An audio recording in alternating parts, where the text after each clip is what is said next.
Hello, mindful educators. Good to have you with me. So today we're going to be looking at lesson 5 in the Mindful Arts in the Classroom curriculum. And the lesson is called Just Stop and Breathe: How We Can Notice Our Feelings and Peacefully Proceed. And something that scientists and mindfulness educators are really understanding and looking at, and I guess Buddhist practitioners figured this out thousands of years ago, but the body is always giving us information 24/7. You know, every second we're having an emotional response to something, right? We're experiencing something as either pleasant or unpleasant or neutral. And um, so, sometimes we don't notice that we're actually having an emotion, right?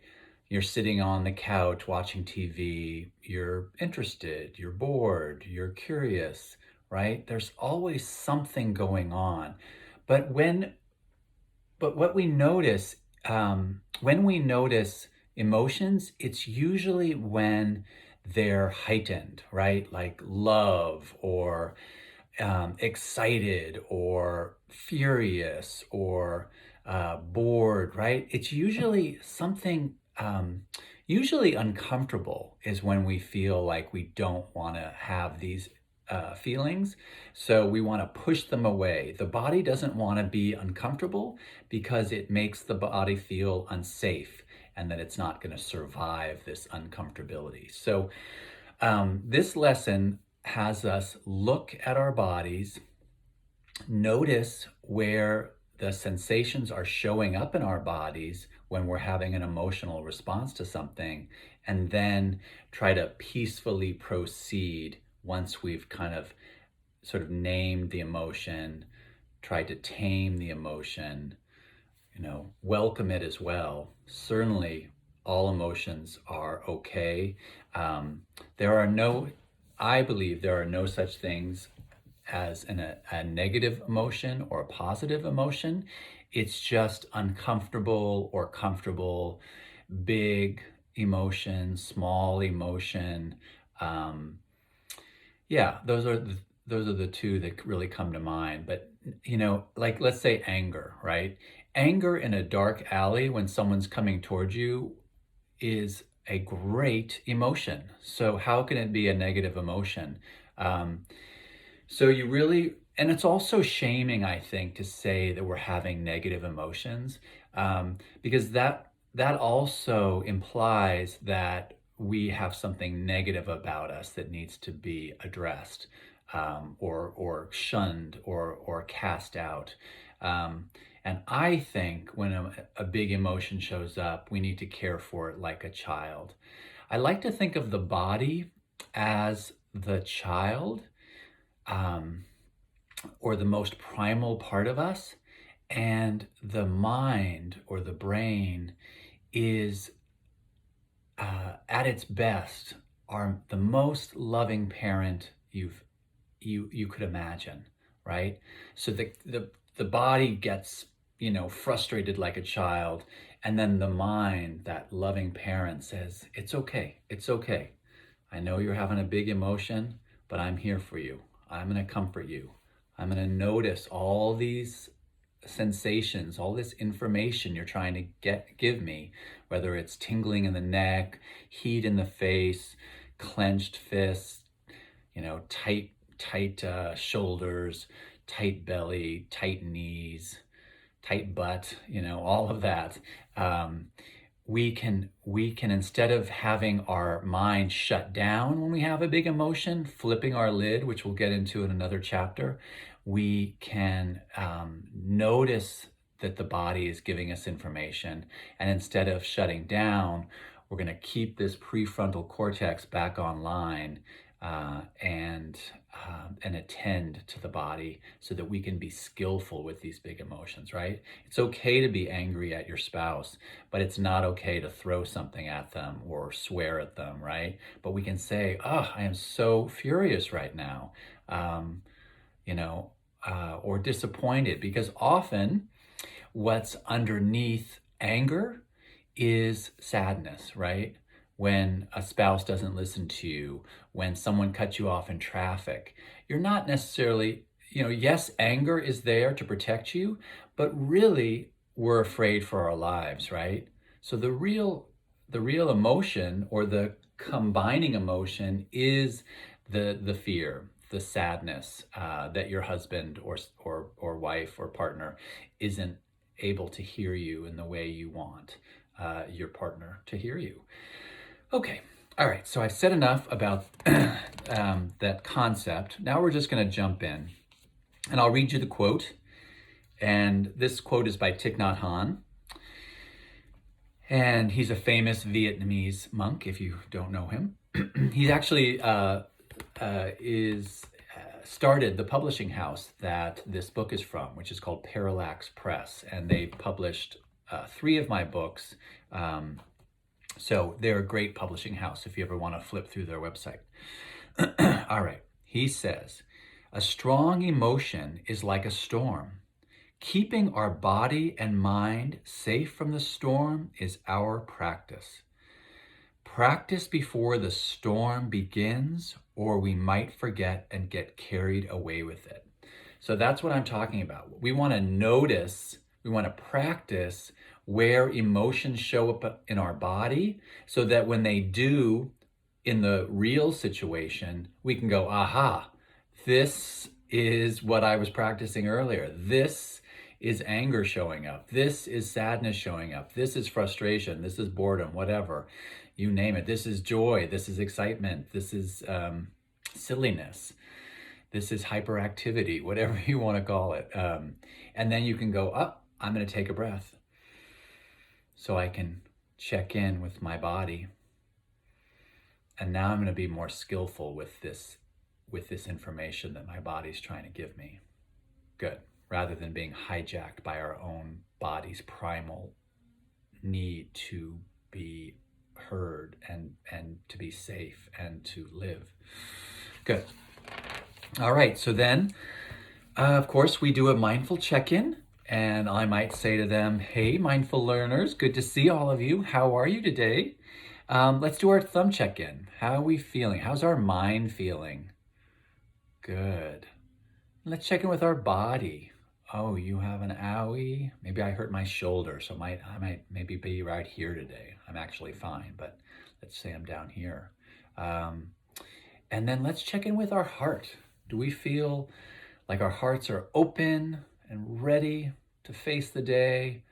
Or are we feeling low today, feeling frustrated or feeling sad?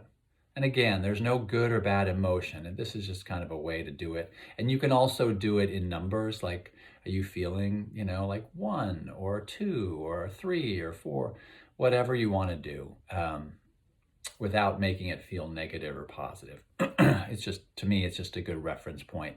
And it's also a good noticing practice that just because I have a shoulder ache doesn't mean my heart can't be open, and doesn't mean my mind can't be still and relaxed.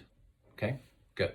Often we just kind of let that shoulder affect every part of us, just almost by habit, because we're feeling uncomfortable. And so it's just sort of bleeding through us that we're supposed to feel uncomfortable with every part of our being. Good. And then I say, no matter how we're feeling, let's just give ourselves a big hug. Why not? And I think I've said this before in other videos, but hugs, self-hugs, feel the same as regular hugs to the body. So, just enjoy giving yourself a massage. Boy, I've got lots of knots right here. Good. All right. And then I review the previous lesson. So I say the last time I was here, we noticed our 5 senses. Who can name our 5 senses? And then someone names them. Great. Did anyone practice noticing one of your 5 senses? When? Terrific. All right, and then we do focus time. And I won't go over that because you all know how to do that at this point. And then today we're going to talk about being mindful of our breath and our emotions. And then I have a note. For pre-K to K students, you might have to explain what an emotion is or act it out. Or you can bring up 1 or 2 students and whisper an emotion to them, and they can show the emotion on their face and body to the class, and then the class could guess what their emotion is. That's also in the back of the book. It's a game called What Are You Feeling? And that's a great game to play with any age. All right. So we can be mindful of many things. Today we're going to learn how to be mindful of our breath and our emotions. Who can name an emotion? And they might, hopefully it will say happy, mad, sad, scared, excellent. And usually they know what an emotion is. There was a movie called Inside Out that seems to be sort of in their consciousness. So they seem to be seeing, they seem to be understanding what emotions are these days. Maybe there's more social and emotional learning work being done on, like, you know, TV shows and that sort of thing, PBS and whatnot. Like, I think there's one about a tiger. I can't remember the name of it. Good. And then I ask, what happens when they feel that emotion in their bodies? Does it feel relaxed or tense when you're sad? Do you feel warm or cold when you're sad? Is your heart beating fast or slow when you're sad? Now remember, our breath helps us check in with ourselves, helps calm us down, and helps us come back to the here and now when our mind starts to wander. Almost like a reset button. In fact, I like to think of our belly buttons as a reset button. Now, I want you to realize it's hard to think about other things when we are focusing on our breath. Let's try it. Let's take a breath. Right? We're just thinking about our breath. We're not thinking about a million other things. Filling up our belly. Good. When we mindfully breathe, our breath can help us notice big emotions, like when we are happy or mad or sad. All right, so I have a trick question for you. Are you ready? I'm gonna ask you guys. Are all emotions okay to have? Yes, they are. But are all actions okay? For example, is it okay if we get mad and throw things or hit people? I say no. Is it okay to protect yourself if someone is being a bully? I say yes, it is.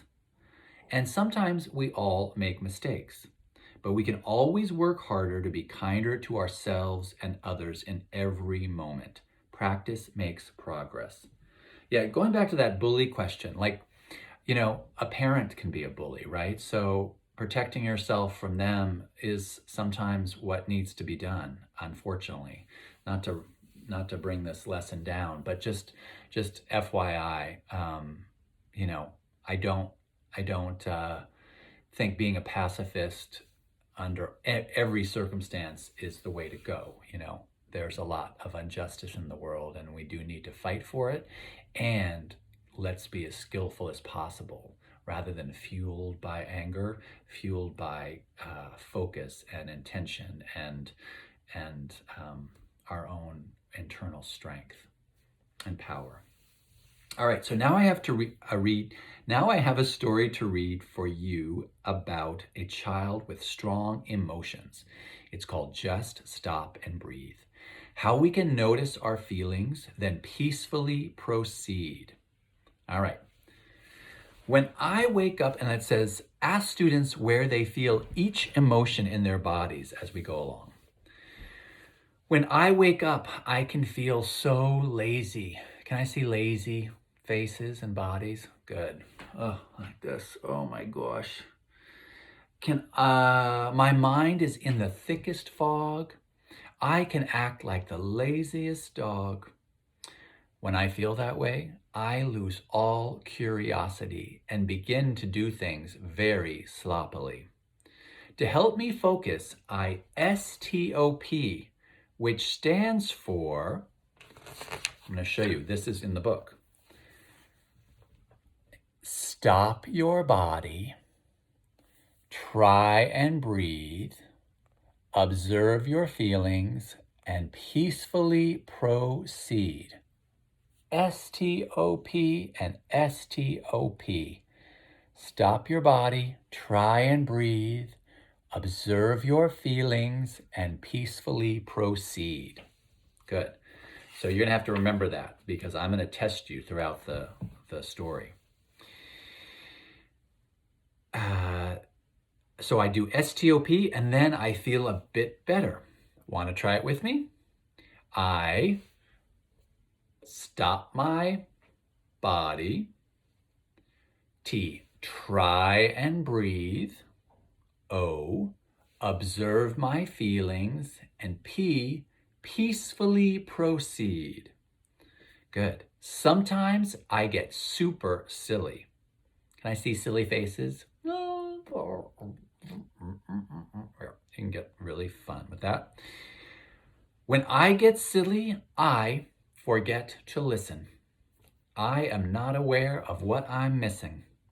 I'm really not at my best. I can't even hear a teacher's request. To help me calm down, I S.T.O.P, which stands for stop my body. That's a S in American Sign Language. T, that's a T. Try and breathe.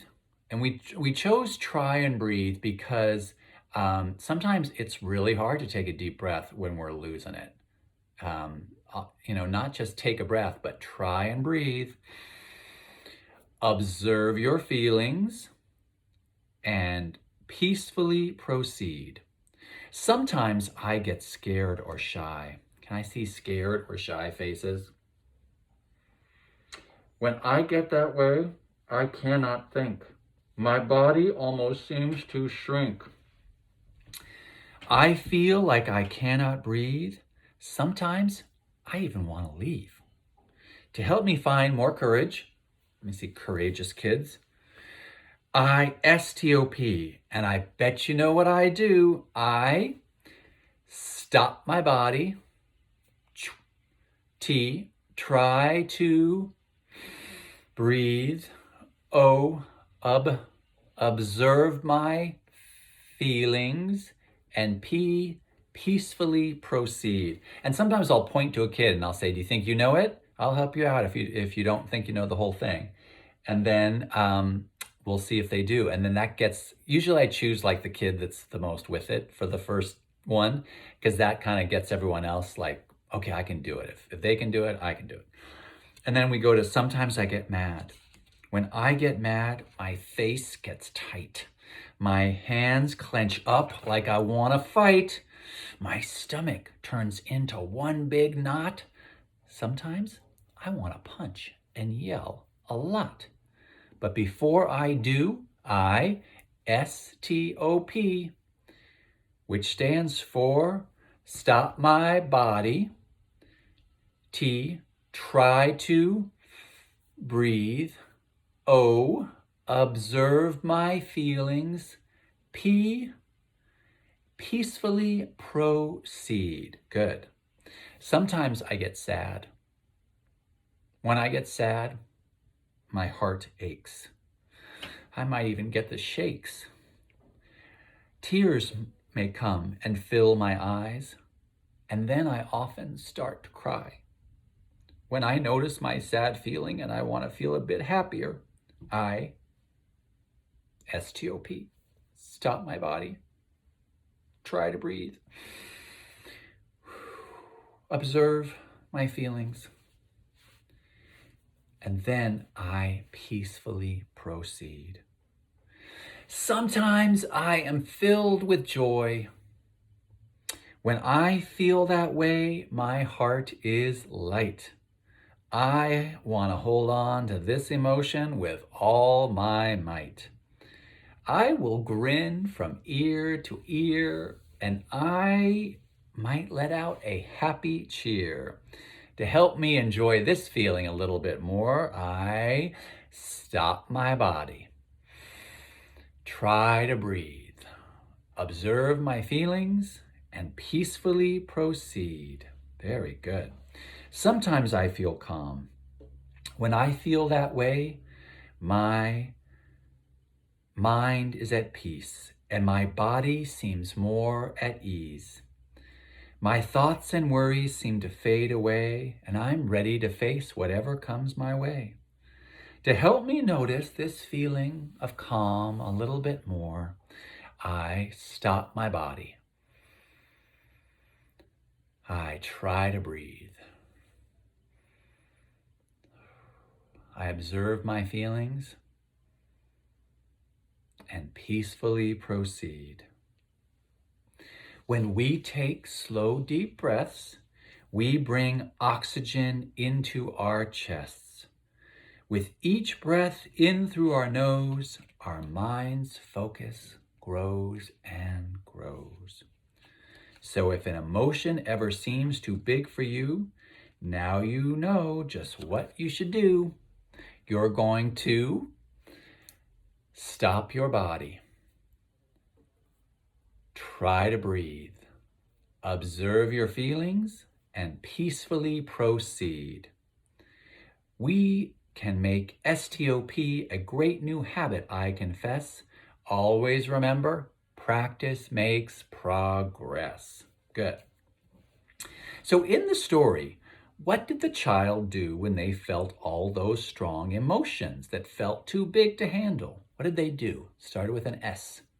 That's right, they used S.T.O.P. Let's list all the emotions that they had.